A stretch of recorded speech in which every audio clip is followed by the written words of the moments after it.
رمضان يا رمضان رمضان يا رمضان رمضان يا رمضان. إلهي سبحانه وتعالى كون كان مركو أبوري وحاو أبوري حكمة إيوه وحاوي شيء كستو أبوري حكمة بو أبوري شيء كستو شرعي وجدين إلهي سبحانه وتعالى وحو أبوري حكمة إن الله حكيم أي أسماء دي سماوات إلهي سبحانه وتعالى كمذا هذانا حكمتنا وحاوي شيء أو ماشي سيلا دقوي إذن محيط هاي حكم ككشرة أسماء حاوي بشر رمضان waxaa ku jira xikam fara badan oo ballaaran oo ay kamid tahay xikam rabbaani oo Ilaahay subhanahu wa ta'ala qofkan la rabo ay kamid tahay xikmadaas waxa weeye taqwada iyo alla ka cabsiga Ilaahay subhanahu wa ta'ala waxa uu yiri la'allakum tattaqun qofku waxa weeye taqwa inuu helo laba waxa weeye Ilaahay subhanahu wa ta'ala xikamka uu waajibiyay waxa kamid ah xikam ijtimaaciya oo waxa weeye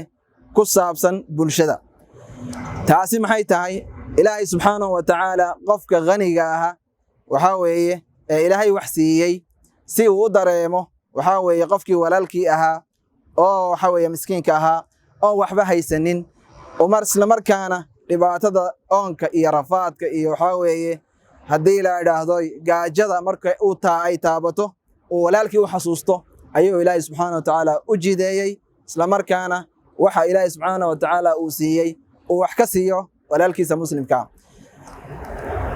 sida darteed qofku ghaniga ah in uu walaalkii xasuusnaado waa xikam ijtimaaciya oo waxa weeye Ilaahay subhanahu wa ta'ala bisha Ramadan xikamka uu jideeyay ay kamid tahay sidoo kale xikamkaas waxa kamid ah xikam akhlaaqiya oo ay kamid tahay nafta in